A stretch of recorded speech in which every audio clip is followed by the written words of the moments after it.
Welcome to Will Read. My name is Will. Today I'm reading The Emerald Tablet of Hermes by Hermes Trismegistus. History of the tablet. The tablet probably first appeared in the West in editions of the pseudo-Aristotelian Secretum Secretorum, which was actually a translation of the Kitab Sir al-Asar, a book of advice to kings, which was translated into Latin by Johannes Hispalensis circa 1140 and by Philip of Tripoli circa 1243. Other translations of the tablet may have been made during the same period by Plato of Tivoli and Hugh of Santalla, perhaps from different sources. The date of the Kitab Sir al-Asar is uncertain, though circa 800 has been suggested, and it is not clear when the tablet became part of this work. Holmyard was the first to find another early Arabic version. Ruska found a 12th century recension claiming to have been dictated by Sergius of Nablus in the Kitab Ustukas al-Us al-Thani, second book of the Elements of Foundation, attributed to Jabir. Shortly after, Ruska found another version appended to the Kitab Sir al-Khaliqwa wa San at al-Tabiya, book of the secret of creation and the art of nature, which is also known as the Kitab Balanius al-Hakim fil Ilal, book of Belinus, the wise on the causes. It has been proposed that this book may have been written as early as 650 and was definitely finished by the Caliphate of Al-Ma'mun. Scholars have seen similarities between this book and the Syriac Book of Treasures written by Job of Odessa, 9th century, and more interestingly, the Greek writings of the bishop Nemesius of Emesa in Syria from the mid-4th century. However, though this suggests a possible Syriac source, none of these writings contain the tablet. Belinus is usually identified with Apollonius of Tina, but there is little evidence to connect him with the Kitab Balibius, and even if there was, the story implies that Belinus found the tablet rather than wrote it, and the recent discoveries of the Dead Sea Scrolls and the Nag Hammadi texts suggest that hiding texts in caves is not impossible, even if we did not have the pyramids before us. Ruska has suggested an origin further east, and Needham has proposed an origin in China. Holmyard, Davis, and Annan all consider that this tablet may be one of the earliest of all alchemical works we have that survives. It should be remarked that apparently the Greeks and Egyptians used the term translated as emerald for emeralds, green granites, and perhaps green jasper. In medieval times, the emerald tablet of the Gothic kings of Spain and the Sacro Catino, a dish said to have belonged to the Queen of Sheba, to have been used at the Last Supper and to be made of emerald, were made of green glass. In the following pages are multiple translations of this seminal text. Translations from Jabir ibn Hayyan. 0. Belinus mentions the engraving on the table in the hand of Hermes, which says, 1. Truth, certainty, that in which there is no doubt. 2. That which is above is from that which is below, and that which is below is from that which is above, working the miracles of one. 3. As all things were from one. 4.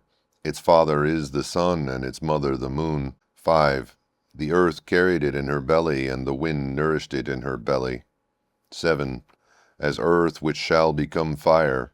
7a. Feed the earth from that which is subtle with the greatest power. 8. It ascends from the earth to the heaven and becomes ruler over that which is above and that which is below. 14. And I have already explained the meaning of the whole of this in 2 of these books of mine. Another Arabic version from the German of Ruska, translated by Anonymous. 0. Here is that which the priest Sagitus of Nablus has dictated concerning the entrance of Belinus into the hidden chamber. After my entrance into the chamber where the talisman was set up, I came up to an old man sitting on a golden throne, who was holding an emerald table in one hand, and behold, the following, in Syriac, the primordial language, was written thereon. 1. Here is a true explanation concerning which there can be no doubt. 2. It attests the above from the below and the below from the above, the work of the miracle of the one. 3. And things have been from this primal substance through a single act. How wonderful is this work! It is the main principle of the world, and it is its maintainer. 4. Its father is the sun, and its mother the moon. 5. The wind has borne it in its body, and the earth has nourished it. 6. The father of talisman and the protector of miracles. 6a. Whose powers are perfect and whose lights are confirmed. 7. A fire that becomes earth. 7a. Separate the earth from the fire, so you will attain the subtle as more inherent than the gross with care and sagacity. 8. It rises from earth to heaven so as to draw the lights of the heights to itself and descends to the earth. Thus within it are the forces of the above and the below. 9. Because the light of lights within it, thus does the darkness flee before it. 10. The force of forces which overcomes every subtle thing and penetrates into everything gross. 11. The structure of the microcosm is in accordance with the structure of the macrocosm. 12. And accordingly proceed the knowledgeable. 13. And to this aspired Hermes, who was threefold graced with wisdom. 14. And this is his last book, which he concealed in the chamber. 12th century Latin. 0. When I entered the cave, I received the tablet Zorati, which was inscribed from between the hands of Hermes, in which I discovered these words. 1. True without falsehood, certain, most certain. 2. What is above is like what is below, and what is below is like that which is above, to make the miracle of the one thing. 3. And as all things were made from contemplation of one, so all things were born from one adaptation. 4. Its father is the sun, its mother is the moon. 5. The wind carried in its womb, the earth breast fed it. 6. It is the father of all works of wonder, telesmi, in the world. 6a. Its power is complete, integra. 7. If cast to turn towards versa, fuerit, earth. 7a. It will separate earth from fire, the subtle from the gross. 8. With great capacity it ascends from earth to heaven. Again it descends to earth and takes back the power of the above and the below. 9. Thus you will receive the glory of the distinctiveness of the world. All obscurity will flee from you. 10. This is the whole most strong strength of all strength, for it overcomes all subtle things and penetrates all solid things. 11a. Thus was the world created. 12. From this comes marvelous adaptations, of which this is the procedure. 13. Therefore I am called Hermes, because I have 3 parts of the wisdom of the world. 14. And complete is what I had to say about the work of the sun from the book of Gallieni Alchemy. Translation from Aurelium Occulte Philosophorum, Giorgio Beato. 1. This is true and remote from all cover of falsehood. 2. Whatever is below is similar to that which is above. Through this the marvels of the work of one thing are procured and perfected. 3.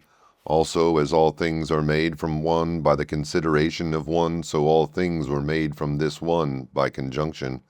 4. The father of it is the sun, the mother the moon. 5. The wind bore it in the womb, its nurse is the earth, the mother of all perfection. 6a. Its power is perfected. 7. If it is turned into earth. 7a. Separate the earth from the fire, and subtle and thin from the crude and coarse, prudently with modesty and wisdom. 8. This ascends from the earth into the sky, and again descends from the sky to the earth, and receives the power and efficacy of things above and of things below. 9. By this means you will acquire the glory of the whole world, and so you will drive away all shadows and blindness. 10.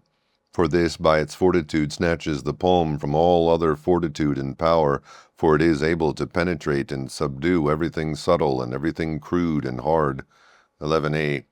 By this means the world was founded.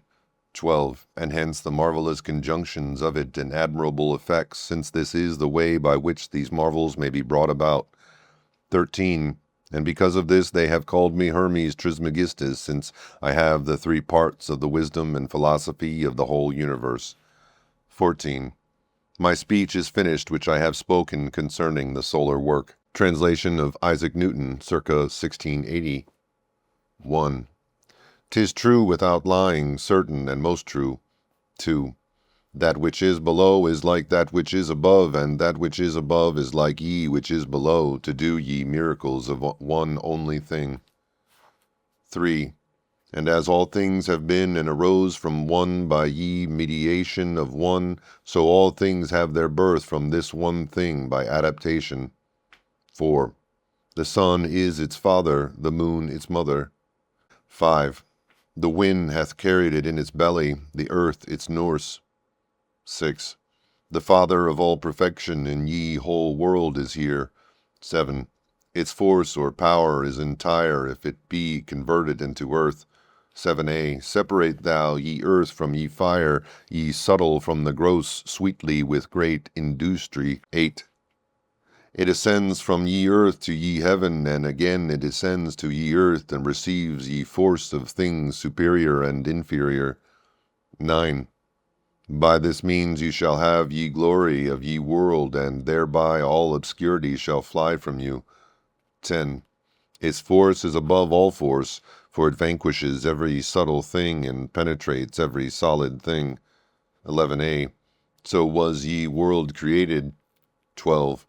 From this are and do come admirable adaptations, whereof ye means or process is here in this. 13. Hence I am called Hermes Trismegistus, having the 3 parts of ye philosophy of ye whole world. 14. That which I have said of ye operation of ye sun is accomplished and ended. Hypothetical Chinese original. 1. True, true, with no room for doubt, certain, worthy of all trust. 2. See, the highest comes from the lowest, and the lowest from the highest, indeed a marvelous work of the Tao. 3. See how all things originated from it by a single process. 4. The father of it, the elixir, is the sun, yang, its mother, the moon, yin. 5. The wind bore it in its belly, and the earth nourished it. 6. This is the father of wondrous works, changes and transformations, the guardian of mysteries. 6a. Perfect in its powers, the animator of lights. 7. This fire will be poured upon the earth. 7a. So separate the earth from the fire, the subtle from the gross, acting prudently and with art. 8. It ascends from the earth to the heavens, and orders the lights above, then descends again to the earth, and in it is the power of the highest and the lowest. 9. Thus when you have the light of lights, darkness will flee away from you. 10. With this power of powers, the elixir, you shall be able to get the mastery of every subtle thing, and be able to penetrate everything that is gross. 11a. In this way was the great world itself formed. 12. Hence thus and thus marvelous operations will be achieved. Textual remarks. On number 3, some Latin texts have meditation, contemplation, others mediation, mediation. Some texts have adaptatione, by adaptation. Some have adoptionis, by adoption. On number 6, telesmi is a Greek word. Some texts have telesmi. On number 6, 7, in some texts, its power is complete is a separate line. In the generally accepted reading, this runs into number 7, producing its power is complete if versa fuerit to earth. Where possible, this has been indicated by diving these lines in 6, 6a, 7, and 7a. On number 7, 8, in some texts, the wisdom capacity, magno ingenio, is read as referring to number 7, and hence the operation of separation is to be carried out carefully. In other readings, the wisdom is held to refer to number 8, and the product of the separation, which thus ascends with wisdom. Needham quotes Ruska to the effect that sections 3, 12, and 14 are probably late additions. Commentaries. On number 1. Hortulinus. The most true sun is procreated by art, and he says most true in the superlative degree because the sun generated by this art exceeds all natural sun in all of its properties, medicinal and otherwise. On number 2, Albert Magnus Hermes says, the power of all things below originated in the stars and constellations of the heavens, and that all these powers are poured down into all things below by the circle called Alaur, which is, they said, the first circle of the constellations. This descent is noble when the materials receiving these powers are more like things above in their brightness and transparency, ignoble when the materials are confused and foul, so that the heavenly power is, as it were, oppressed. Therefore they say that this is the reason why precious stones, more than anything else, have wonderful powers, while the 7 kinds of metals have their forms from the 7 planets of the lower spheres. Hortulinus. The stone is divided into 2 principal parts by the magistracy, into a superior part which ascends above, and into an inferior part which remains below, fixed and clear. And these 2 parts, moreover, are concordant in their virtue, since the inferior part is earth, which is called nurse and ferment, and the superior part is the spirit, which quickens the whole stone and raises it up. Wherefore, separation made and conjunction celebrated, many miracles are effected. Burckhardt. This refers to the reciprocal dependence of the active and the passive. Essential form cannot be manifested without passive material. The efficacy of the spiritual power depends on the preparedness of the human container, and vice versa. Above and below are thus related to this one thing and complement one another in its regard. Shoemaker. There are corresponding planes and various levels of creation. Hence it is safe to draw analogies between macrocosm and microcosm, the mineral kingdom and the human, animal, and vegetable kingdoms, etc.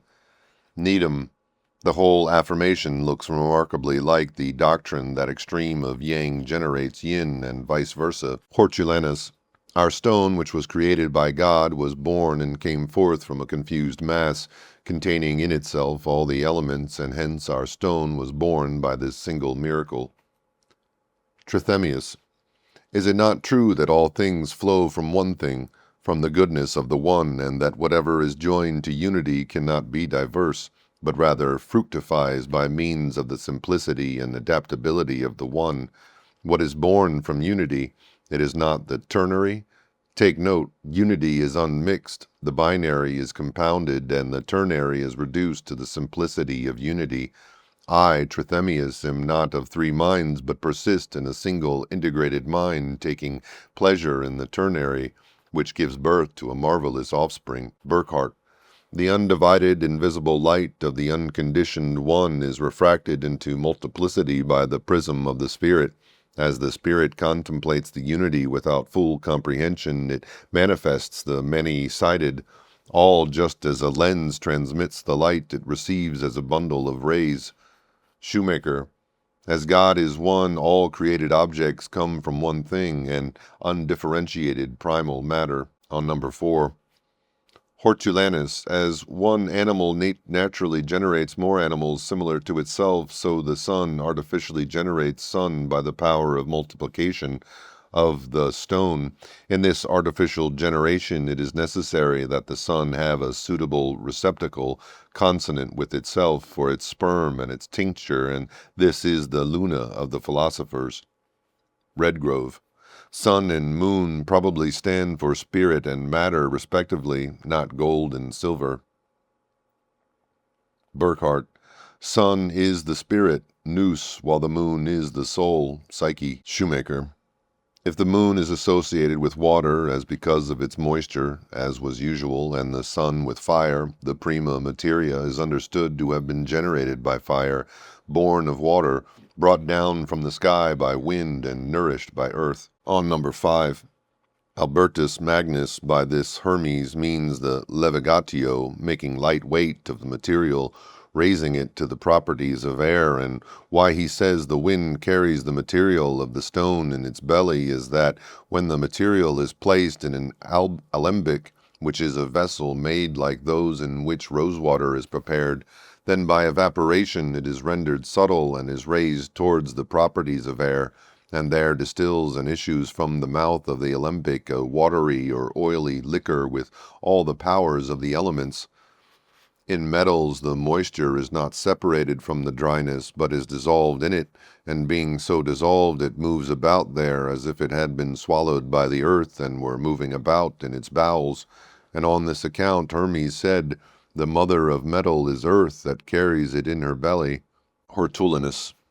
It is plain that wind is air, and air is life, and life is spirit, and thus it is necessary that the wind should bear the whole stone. However, our stone without the ferment of the earth will never come to the effect which ferment is called food. Trithemius, the wind carries its seed in her belly. Meyer, by the wind carried him in its belly, Hermes means he whose father is the sun and whose mother is the moon will be carried before he is born by wind and vapor, just as a flying bird is carried by air. From the vapors of winds, which are nothing else but wind in motion, water proceeds when condensed, and from that water mixed with earth all minerals and metals arise. The substance carried by the wind is, in the chemical respect, the substance carried by the wind is, in chemical respect, the sulfur which is carried in mercury. Lull says, the stone is the fire carried in the belly of the air. In physical respect, it is the unborn child that will soon be born. To be clearer, all mercury is composed of vapors, that is to say, of water which the earth raises along with it into the thin air, and of earth which the air compels to return into watery earth or earthy water. As the elements contained within are each reduced to a watery condition, they either follow the volatile elements upward, as in common mercury, or they stay below with the solid elements, as in philosophical mercury and in the solid metals. So mercury is the wind which receives the sulfur as the unripe fruit from the mother's womb, or from the ashes of the burnt mother's body, and takes it to a place where it may ripen. Ripley says, our child shall be born in the air, that is the belly of the wind. Meyer's second comment on the earth is its nurse. Food changes into the substance of the eater and is then assimilated. This harmony dominates the whole of nature, for the like enjoys the like. The same happens in the work in nature, just as is the growth of the child in the mother's womb. So also a father, a mother, and a nurse have been attributed to the philosophical child. It comes into being from the twofold seed and then grows as an embryo does. As a woman must moderate her diet to avoid miscarriage, in the same way one must set about philosophical work with moderation. The seeds also have to be united. Philosophers say that the one comes from the east and the other from the west and become one. What does this mean but combining in a retort a moderate temperature and nourishment? One may wonder why the earth is referred to as the nurse of the philosophic child, since barrenness and dryness are the main properties of the element earth. The answer is that not the element but the whole earth is meant. It is the nurse of heaven, not because it resolves, washes, and moistens the fetus, but because it coagulates, fastens, and colors the latter, and changes it into sap and blood. The earth contains a wonderful juice which changes the nature of the one who feeds on it, as Romulus is believed to have been changed by the wolf's milk into a bellicose individual. Burckhardt, the wind which carries the spiritual germ in its body is the vital breath. Vital breath is the substance of the realm between heaven and earth. It is also quicksilver which contains the germ of gold in a liquid state. The earth is the body as an inward reality. On number 6. Burckhardt, the word talisman is derived from talisma. Talismans work by corresponding to their prototype and by making a condensation on the subtle plane of a spiritual state. This explains the similarity between the talisman as the bearer of an invisible influence and the alchemical elixir as the ferment of metallic transformation. On number 7, Hortulinus, the stone is perfect and complete if it is turned into earth, that is, if the soul of the stone itself is turned into earth, namely of the stone, and is fixed so that the whole substance of the stone becomes one with its nurse, namely the earth, and the whole stone is converted to ferment. Trithemius, it is the seed from number 5 that must be cast upon the earth. Backstrom, process, first distillation. Burckhardt, when the spirit is embodied, the volatile becomes fixed. Shoemaker, if the prime matter is to be used, it must be fixed into a substance capable of being handled. On number 7a, Hortulinus, You will separate, that is, you will dissolve, because solution is separation of parts. Burckhardt. The separation means the extraction of the soul from the body. Shoemaker. Since the volatile principle is fire or sometimes air, stability is produced by its removal, or alternatively, but less probably, the earth is impurity, the gross, and a purified fire, the subtle, is what is wanted. On number 8, Albertus Magnus. In intending to teach the operations of alchemy, Hermes says the stone ascends to heaven when by roasting and calcination it takes on the properties of fire. For alchemists mean by calcinatio the reduction of material to powder by burning and roasting, and the material again descends from heaven to earth when it takes on the properties of earth by inhumatio, for inhumation revives and nourishes what was previously killed by calcination. Hortulinus. And now he deals with multiplication of the stone. Although our stone is divided in the first operation into 4 parts, there are really 2 principal parts: the ascending, non-fixed, and the earth or ferment. It is necessary to have a large quantity of this non-fixed part and to give it to the stone which has been made thoroughly clean from dirt, until the entire stone is borne above by the virtue of the spirit. Afterwards it is necessary to incinerate the same stone with the oil that was extracted in the first operation, which oil is called the water of the stone. Roast or boil by sublimation until the entire stone descends and remains fixed and fluent. That which is corporeal is made spiritual by sublimation, and that which is spiritual is made corporeal by descension. Trithemius. When the ternary has at last returned to its self, it may, by an inner disposition and great delight, ascend from the earth to heaven, thereby receiving both superior and inferior power. Thus will it be made powerful and glorious in the clarity of unity, demonstrate its ability to bring forth every number and put to flight all obscurity. Backstrom. Last digestion. The azoth ascends from the earth, from the bottom of the glass, and redescends in veins and drops into the earth, and by this continual circulation the azoth is more and more subtilized, volatilizes soul, and carries the volatilized solar atoms along with it, and thereby becomes a solar azoth, i.e. our third and genuine Sophic Mercury. The circulation must continue until it ceases of itself and the earth has sucked it all in, when it becomes the black pitchy matter, the toad, the substances in the alchemical retort, and also the lower elements in the body of man, Hall, which denotes complete putrefaction or death of the compound. Reed suggests this section describes the use of a kerotachus, in which metals are suspended and subject to the action of gases released from substances heated in the base, and from their condensation and circulation. Burckhardt.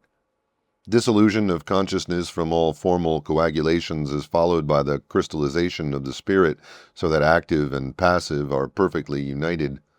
Shoemaker.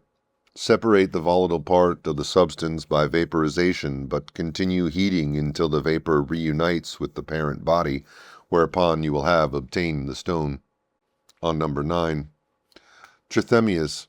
When the ternary has returned to unity, cleansed of all impurities, the mind understands without contradiction all the mysteries of the excellently arranged arcanum. Backstrom. The black matter becomes white and red, the red having been carried to perfection medicinally and for metals, is capable of supporting complete mental and physical health, and provides ample means in finitum multiplicable to be benevolent and charitable without any diminution of our inexhaustible resources. Therefore well may it be called the glory of the whole world. Contemplation and study of the philosopher's stone elevates the mind to God. The philosophers say with great truth that the LP either finds a good man or makes one. By invigorating the organs the soul makes use of for communicating with exterior objects, the soul must acquire greater powers not only for conception but also for retention. If we pray and have faith, all obscurity must vanish, of course. Burckhardt. Thus the light of the Spirit becomes constant, and ignorance, deception, uncertainty, doubt, and foolishness will be removed from consciousness. On number 10. Trithemius, the philosopher's stone, is another name for the one thing, and is able to conquer every subtle thing and to penetrate every solid. This very noble virtue consists of maximal fortitude, touching everything with its desirable excellence. Backstrom. The LP does possess all the powers concealed in nature, not for destruction, but for exaltation and regeneration of matter.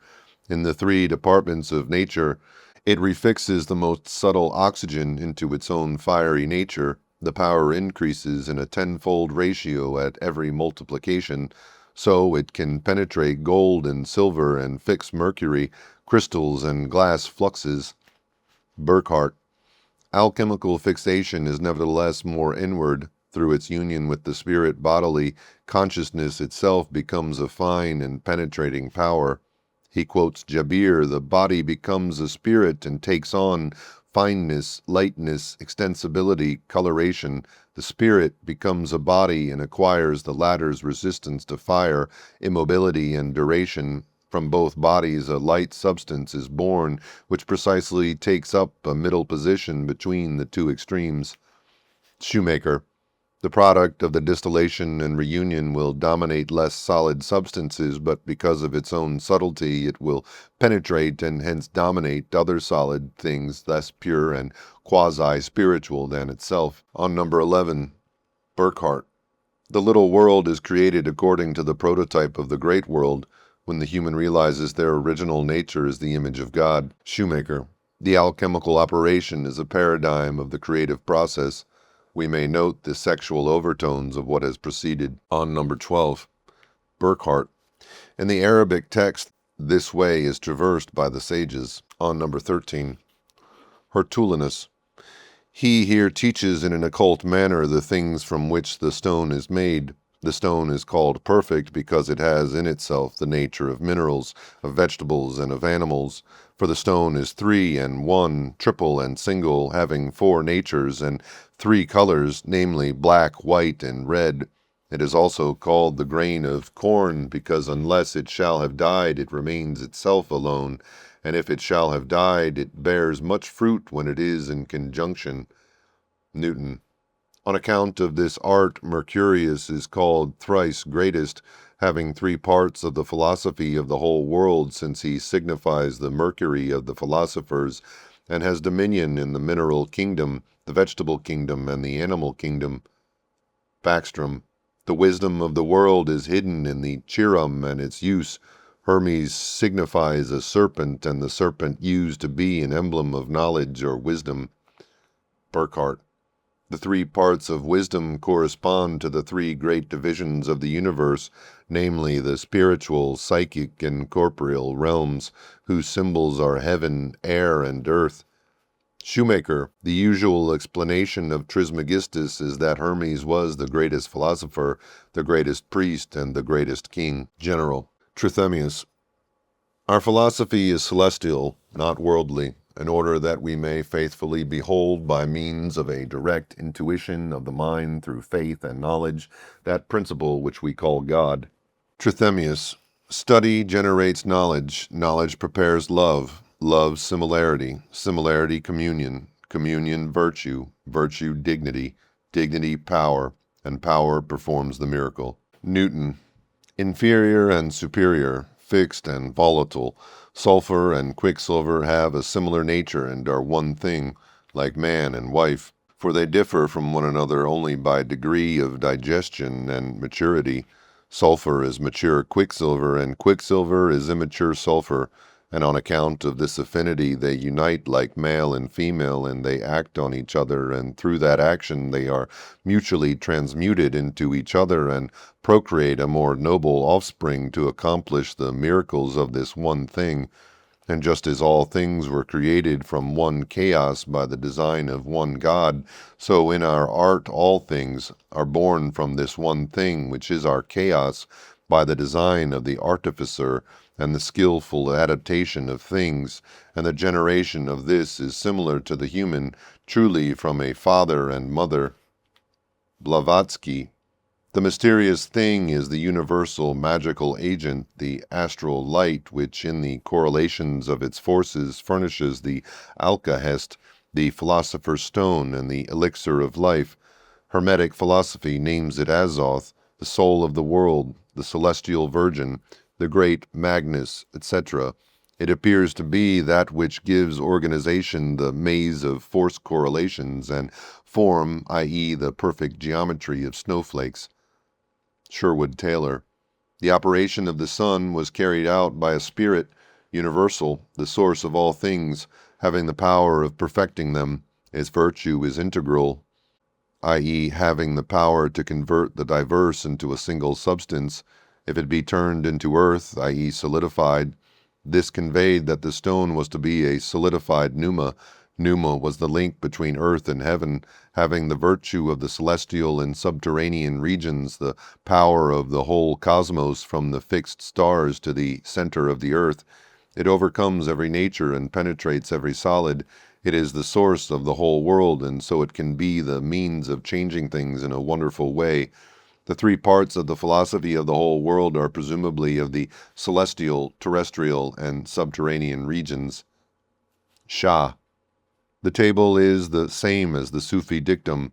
Man is the microcosm, creation the macrocosm, the unity. All comes from one. By the joining of the power of contemplation, all can be attained. This essence must be separated from the body first, then combined with the body. This is the work. Start with yourself, end with all. Before man, beyond man, transformation. A commentary of Ibn Umayl. Hermes said the secret of everything and the life of everything is water. This water becomes in wheat ferment, in the vine wine, in the olive oil. The beginning of the child is from water. Regarding the spiritual water and the sanctified and thirsty earth, Hermes the Great, crowned with the glorious wisdom and the sublime sciences, said, "Truth it is, indubitable, certain, and correct, that the high is from the low and the low is from the high. They bring about wonders through the one, just as things are produced from that one essence by a single preparation." Later, by this statement, its father is the sun and its mother the moon. He meant their male and their female. They are the two birds which are linked together in the pictures given regarding the beginning of the operation, and from them the spiritual tinctures are produced, and similarly they are at the end of the operation. Later in his statement, the subtle is more honorable than the gross. He means by the subtle the divine spiritual water, and by the gross the earthly body. As for his later statement, with gentleness and wisdom it will ascend from the earth to the sky, and will take fire from the higher lights. He means by this the distillation and the raising of the water into the air. As for his later statement, it will descend to the earth, containing the strength of the high and the low. He means by this the breathing in of the air, and the taking of the spirit from it, and its subsequent elevation to the highest degree of heat. And it is the fire, and the low is the body, and its content of the controlling earthly power which imparts the colors, for there lie in it those higher powers, as well as the earthly powers which were submerged in it. The natural operation and decay causes it to be manifest, and hence the strength of the earth, and of the air, and of the higher fire passed into it. Later he said it will overcome the high and the low, because in it is found the light of lights, and consequently the darkness will flee from it. Glory of the world, the Emerald Tablet. It is true without any error, and it is the sum of truth. That which is above is also that which is below, for the performance of the wonders of a certain one thing, and as all things arise from one stone, so also they were generated from one common substance, which includes the four elements created by God. And among other miracles, the said stone is born of the first matter. The sun is its father, the moon its mother, the wind bears it in its womb, and it is nursed by the earth. Itself is the father of the whole earth, and the whole potency thereof. If it be transmuted into earth, then the earth separates from the fire that which is most subtle from that which is hard, operating gently and with great artifice. Then the stone ascends from earth to heaven, and again descends from heaven to earth, and receives the choicest influences of both heaven and earth. If you can perform this, you have the glory of the world, and are able to put to flight all diseases, and to transmute all metals. It overcomes mercury, which is subtle, and penetrates all hard and solid bodies. Hence it is compared with the world. Hence I am called Hermes, having the three parts of the whole world of philosophy. Explanation of the Emerald Tablet of Hermes. Hermes is right in saying that our art is true and has been rightly handed down by the sages. All doubts concerning it have arisen through false interpretation of the mystic language of the philosophers. But since they are loath to confess their own ignorance, their readers prefer to say that the words of the sages are imposture and falsehood. The fault really lies with the ignorant reader who does not understand the styles of the philosophers. If, in the interpretation of our books, they would suffer themselves to be guided by the teaching of nature rather than by their own foolish notions, they would not miss the mark so hopelessly. By the words which follow, that which is above is also that which is below, he describes the matter of our art, which through one is divided into two things, the volatile water which rises upward and the earth which lies at the bottom and becomes fixed. But when the reunion takes place, the body becomes spirit and the spirit becomes body. The earth is changed into water and becomes volatile. The water is transmuted into body and becomes fixed. When bodies become spirits and spirits bodies, your work is finished. For then that which rises upward and that which descends downward become one body. Therefore the sage says that which is above is that which is below, meaning that after having been separated into two substances, from being one substance, they are again joined together into one substance, i.e., a union which can never be dissolved and possesses such virtue and efficacy that it can do in one moment what the sun cannot accomplish in 1,000 years. And this miracle is wrought by a thing which is despised and rejected by the multitude. Again, the sage tells us that all things were created and are still generated from one first substance and consist of the same elementary material, and in this first substance God has appointed the four elements, which represent a common material into which it might perhaps be possible to resolve all things. Its development is brought about by the distillation of the sun and moon, for it is operated upon by the natural heat of the sun-moon, which stirs up its internal action and multiplies each thing after its kind, imparting to the substance a specific form.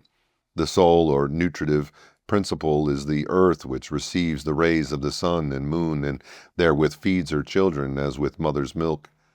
Thus the sun is the father, the moon is the mother, the earth the nurse, and in this substance is that which we require. He who can take it and prepare it is truly to be envied. It is separated by the sun and moon in the form of a vapor and collected in the place where it is found.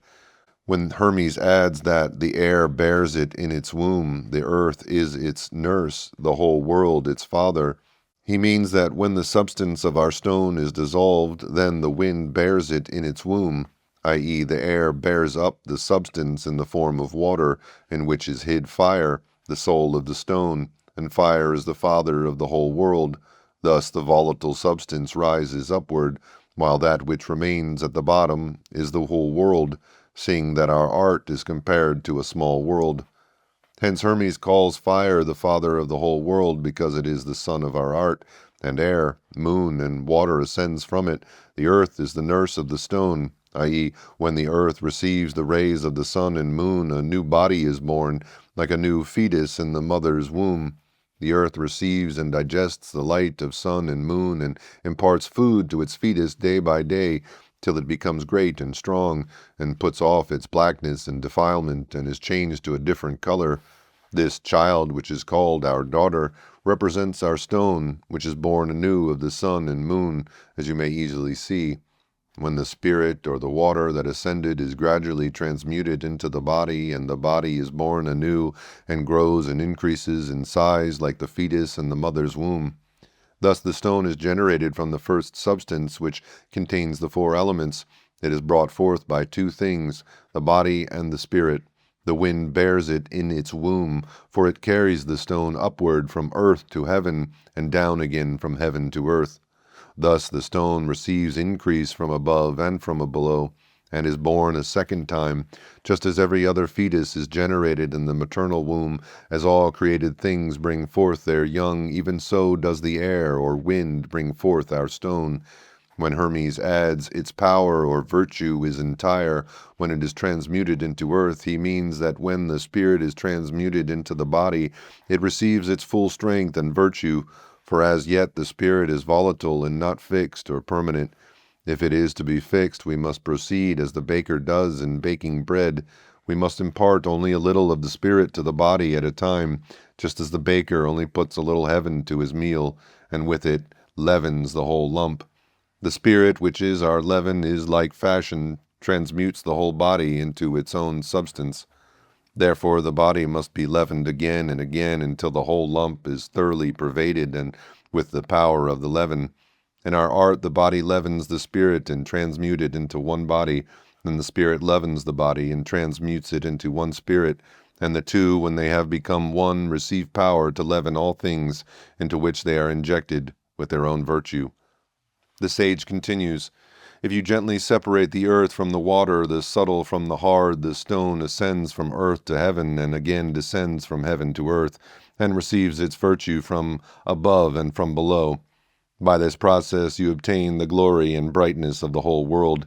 With it you can put to flight poverty, disease, and weariness, for it overcomes the subtle mercury and penetrates all hard and firm bodies. He means that all who would accomplish this task must separate the moist from the dry, the water from the earth. The water or fire, being subtle, ascends while the body is hard and remains where it is. The separation must be accomplished by gentle heat, i.e., in the temperate bath of the sages, which acts slowly and is neither too hot nor too cold. Then the stone ascends to heaven and again descends from heaven to earth. The spirit and body are first separated, then again joined together by gentle coction, of a temperature resembling that with which a hen hatches her eggs. Such is the preparation of the substance which is worth the whole world, whence it is also called a little world.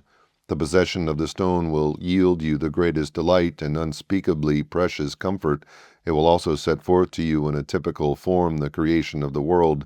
It will enable you to cast out all disease from the human body, to drive away poverty, and to have a good understanding of the secrets of nature. The stone has virtue to transmute mercury into gold and silver, and to penetrate all hard and firm bodies, such as precious stones and metals. You cannot ask a better gift of God than this gift, which is greater than all other gifts. Hence Hermes may justly call himself by the proud title of Hermes Trismegistus, who holds the three parts of the whole world of wisdom. The Divine Pomander by Hermes Mercurius Trismegistus, translated by John Everard. Hermes Trismegistus, his first book. 1. O my son, write this first book both for humanity's sake and for piety towards God. 2. For there can be no religion more true or just than to know the things that are, and to acknowledge thanks for all things to him that made them, which thing I shall not cease continually to do. 3. What then should a man do, O Father, to lead his life well, seeing there is nothing here true? 4. Be pious and religious, O my son, for he that doth so is the best and highest philosopher, and without philosophy it is impossible ever to attain to the height and exactness of piety and religion. 5. But he that shall learn and study the things that are, and how they are ordered and governed, and by whom, and for what cause, or to what end, will acknowledge thanks to the workman, as to a good father, an excellent nurse, and a faithful steward. And he that gives thanks shall be pious or religious, and he that is religious shall know both where the truth is and what it is, and learning that he will be yet more and more religious. 6.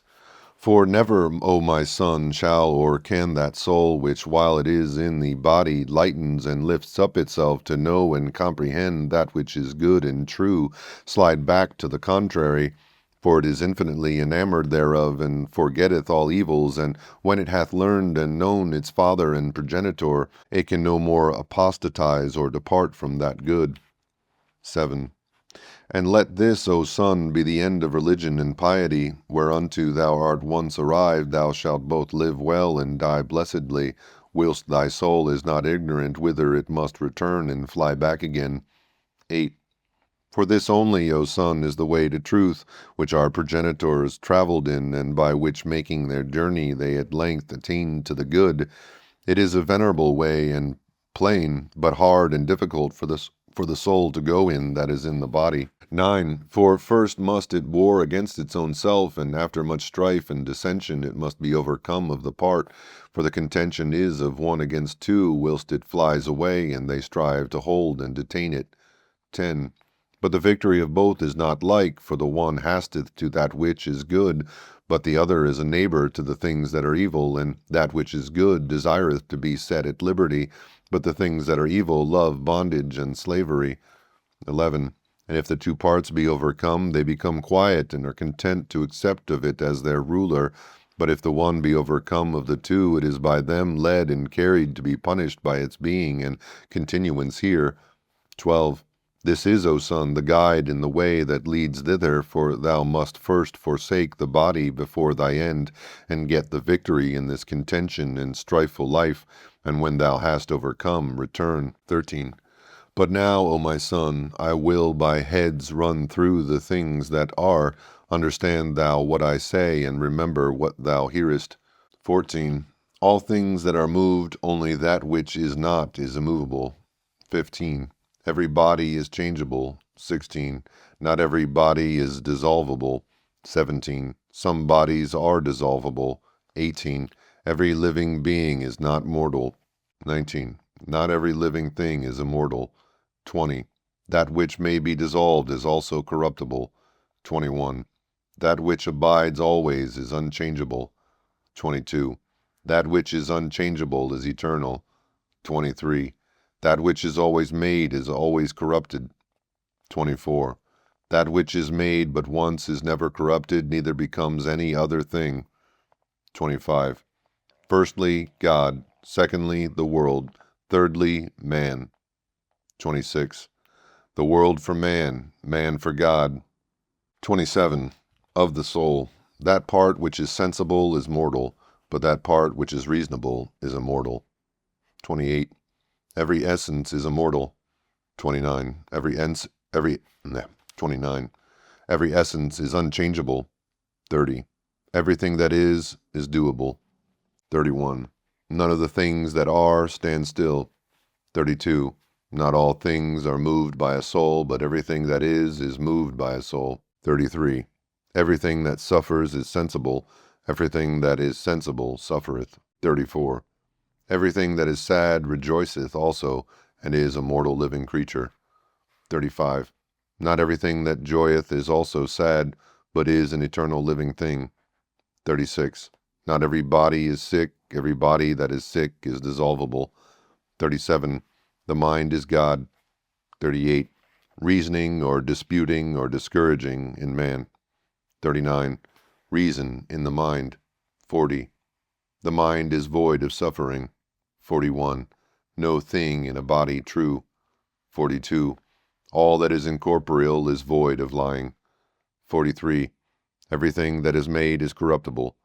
44. Nothing good upon earth, nothing evil in heaven. 45. God is good, man is evil. 46. Good is voluntary, or of its own accord. 47. Evil is involuntary, or against its will. 48. The gods choose good things as good things. 49. Time is a divine thing. 50. Law is humane. 51. Malice is the nourishment of the world. 52. Time is the corruption of man. 53. Whatsoever is in heaven is unalterable. 54. All upon earth is alterable. 55. Nothing in heaven is servanted, nothing upon earth free. 56. Nothing unknown in heaven, nothing known upon earth. 57. The things upon earth communicate not with those in heaven. 58. All things in heaven are unblameable, all things upon earth are subject to reprehension. 59. That which is immortal is not mortal, that which is mortal is not immortal. 59. That which is immortal is not mortal, that which is mortal is not immortal. 60. That which is sown is not always begotten, but that which is begotten always is sown. 61. Of a dissolvable body there are 2 times, one for sowing to generation, one from generation to death. 62. Of an everlasting body the time is only from the generation. 63. Dissolvable bodies are increased and diminished. 64. Dissolvable matter is altered into contraries, to wit, corruption in generation, but eternal matter into itself and its like. 65. The generation of man is corruption, the corruption of man is the beginning of generation. 66. That which offsprings or begetteth another is itself an offspring or begotten by another. 67. Of things that are, some are in bodies, some in their ideas. 68. Whatsoever things belong to operations or working are in a body. 69. That which is immortal partakes not of that which is mortal. 70. That which is mortal cometh not into a body immortal, but that which is immortal cometh into that which is mortal. 71. Operation or workings are not carried upwards, but descend downwards. 72. Things upon earth do nothing advantage those in heaven, but all things in heaven do profit and advantage all things upon earth. 73. Heaven is capable and a fit receptacle of everlasting bodies, the earth of corruptible bodies. 74. The earth is brutish, the heaven is reasonable or rational. 75. Those things that are in heaven are subjected or placed under it, but the things on earth are placed upon it. 76. Heaven is the first element. 77. Providence is divine order. 78. Necessity is the minister or servant of providence. 79.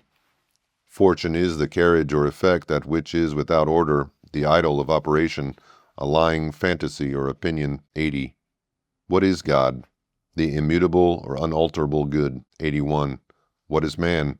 An unchangeable evil. 82.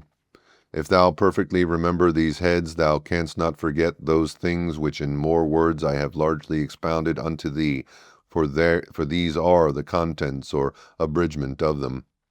83. Avoid all conversation with the multitude or common people, for I would not have thee subject to envy, much less to be ridiculous unto the many. 84. For the like always take to itself that which is like, but the unlike never agrees with the unlike. Such discourses as these have very few auditors, and peradventure very few will have, but they have something peculiar unto themselves. 85. They do rather sharpen and whet evil men to their maliciousness, therefore it behoveth to avoid the multitude, and take heed of them as not understanding the virtue and power of the things that are said. 86. How does thou mean, O Father? 87. This, O Son, the whole nature and composition of those living things called men is very prone to maliciousness, and is very familiar, and as it were nourished with it, and therefore is delighted with it. Now this wit, if it shall come to learn or know that the world was once made, and all things are done according to providence or necessity, destiny or fate, bearing rule over all, will he not be much worse than himself, despising the whole, because it was made? And if he may lay the cause of evil upon fate or destiny, he will never abstain from any evil work. 88. Wherefore we must look warily to such kind of people, that being in ignorance they may be less evil for fear of that which is hidden and kept secret.